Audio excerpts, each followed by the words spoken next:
way in the garden. Dogs eat those. Beautiful place. I went exploring on the north side of the hill, so apparently there's some really interesting things to see up there. And it was a great little hike and a great little adventure. I was quite surprised actually when I got to the top.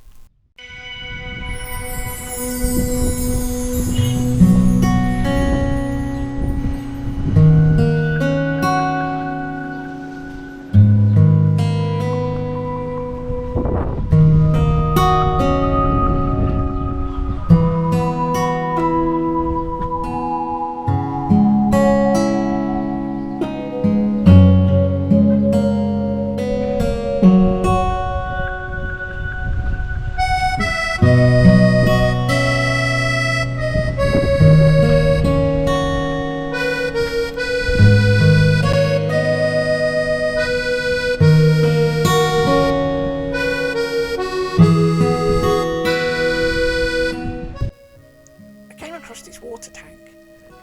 It's quite close to the top of the hill and an ingenious little invention. So basically it's designed that when it rains, because it rains quite hard here, that the rain just runs down that huge slope and collects in the big tank at the bottom. There is just two little vents, little grates at the front of the flat bit where the rain runs into, with a gully at the front, and it's such an ingenious little system. Apparently it all gets filtered before it goes into the main supply, and then there's even a little tap on the side where the locals can come up. Here's the vent.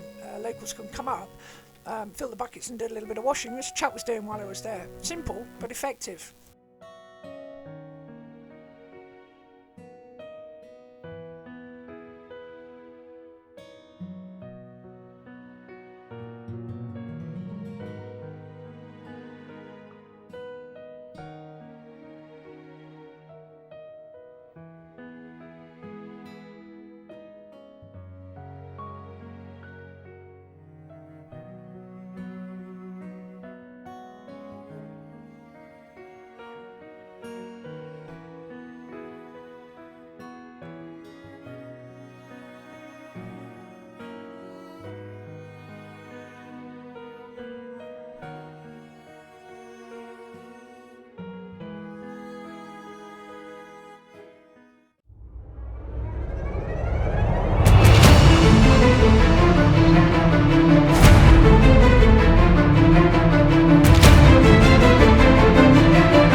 This random rock halfway down a slope.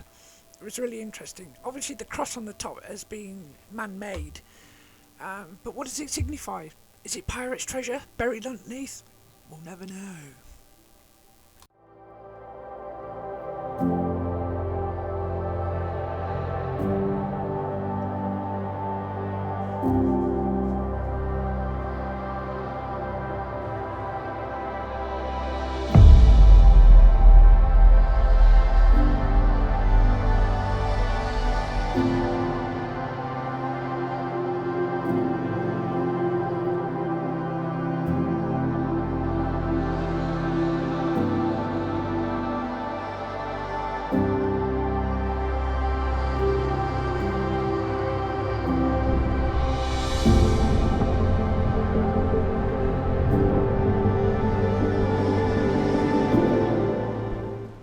there's my baby, just there.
So it's actually a passion fruit tree. They're just not quite ripe yet, so you take them off when they get yellow. The ones that are on the floor which have dropped off, which are yellow, they're quite ripe, so you can eat those. They're lovely, beautiful, nice and sweet. This hill is a nightmare. So going down to Open Deck Bar, you can only get down there by this hill or by dinghy. This obviously the dinghy dockies you saw on the front, but this is like a one-in-one hill. And I feel sorry for the poor residents that live here that have to go up and down here. Hopefully they've all got transport. But as you can see as we move along, this is like a seriously steep hill, and it was a challenge on the calves, that's for sure.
Are these green beans?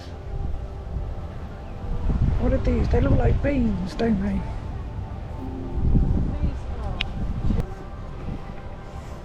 Do you think they're beans?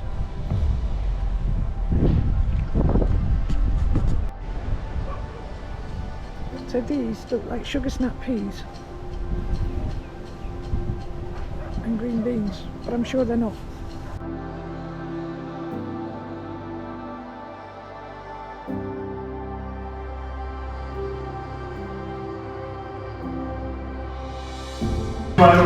It's too strong for you. It's too strong for you. No. No sunset for you. It's too strong. The sun just set. I don't want that, no. The sunset. What is that?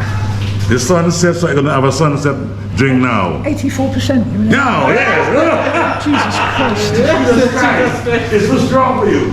Oh, yeah. It's too strong. I need to clean my boat. I can use that to clean my boat. Okay. Have a nice evening. Have a nice evening. Yeah, Have a nice you too. day. Bye-bye. Promise me, right?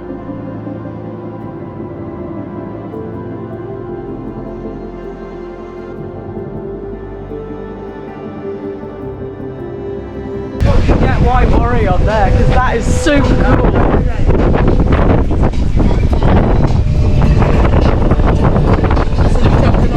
Such a good place.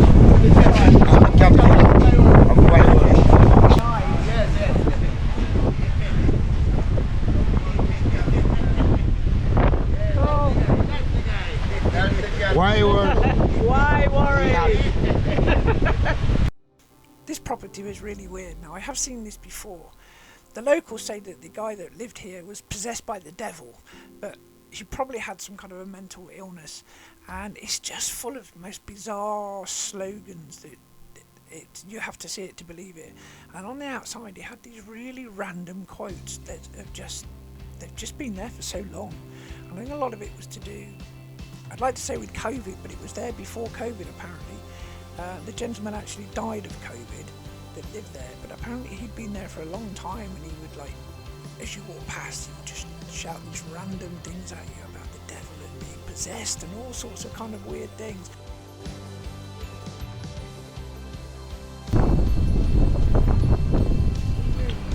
So this is evidently a place that's being worked on.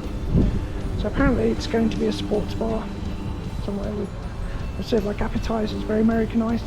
But this has massive potential. Just the open terrace there, and the inside restaurant here. Because being the Caribbean, obviously they don't have windows. Everything's open. So as you go around here,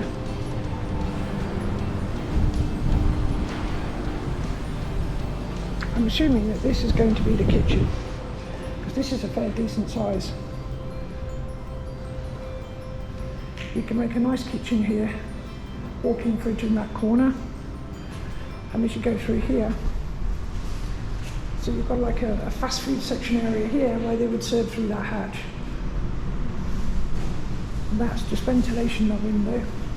Weight and stuff would go out of there, although I do believe that probably needs covering over, unless it goes through there up there. A little bit high.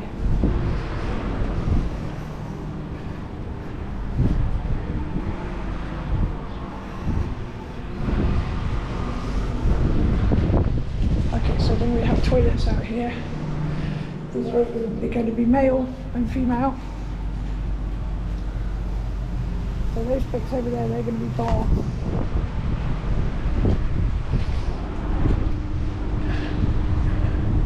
The right bit of investment. I'd like to say it could make a killing. Problem is, cruises don't come out. It's good. So this sits just above Bequia's place, on the north side of the island. It has a lot of potential, but yeah, interesting to see how it develops over the next couple of years, because it's taken a long time, 2-3 years to get to this point.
Friendship Rose, the schooner, it was built right here on our island.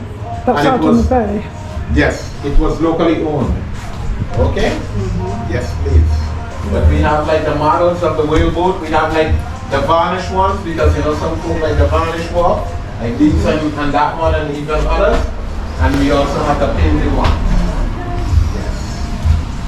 Very nice. The riggings and everything on these beautiful models collapse and they can be packed into this box.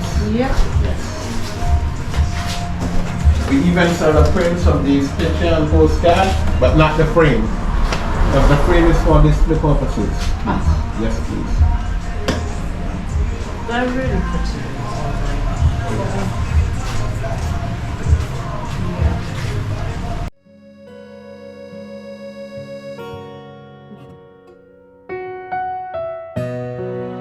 So I decided to tighten up the forestay because there's a little bit too much play in it for my liking. Start by taking out the bottom bolt, which is an Allen key bolt, and then the top bolts, which are just normal bolts. The two top bolts, one on either side, they hold the sleeve to the main unit, whereas the bottom bolt holds the sleeve to the support brackets. None of them are load bearing because it's held by the turnbuckle on the inside, which is connected to the cable, which is the actual main forestay. So I had to apply a little bit of WD-40. They did start to loosen a little bit, but I thought, oh, a bit of WD-40 just help them along. There's no point forcing them. Major thing, you screw these up, you've had it, because if you strip the threads on these, it's a big operation. It's either a new one or you basically got to get it recut, which I'm not sure you can even do. So yeah, it's a bit of a time-consuming job. Once I managed to get all the bolts off, I managed to lift the sleeve up somewhat so I could get access to the turnbuckle. I'm trying to basically do this without taking the forestay down, because that is a major operation. You really need to be on a dock to do that. You can't really do it on the boat. So yeah, this is the process so far, and here we are. I'm actually turning it clockwise, so it turned out to be the wrong way, because I marked the bottom of the thread with a Sharpie, so I knew which way the thread was turning, or either going to cover it up or loose or expose more. As it happened, this way was exposing more, so I had to take it around the other way, and then I realised that actually forgot to take the cotter pin out, split pin. So I took that out and then managed to get it sort of going the right way eventually. It probably could do with a little bit more, but that's okay for now. I'm quite happy with that.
Hi, thanks for watching. I hope you enjoyed this week's episode.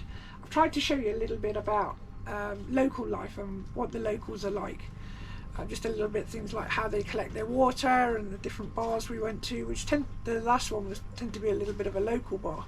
It's really interesting, and just generally how they live their life. Going to somewhere different for lunch is really nice because you get to know people, especially like Beige, and it has so many stories, and the history that he can tell you is just amazing, as well as the normal sort of like touristy things. But it was a difference. It was nice to go down the different side of the island today, and then obviously getting the boat bits fixed on my boat. So I've tightened up my forestay, which is all good. So I'm quite happy with that. Probably could do with a little bit more, but I'm generally happy with it at the moment, the way it's gone. So yeah, the next thing to do is I'm going to be setting sail in the next day or two to go down to Meru.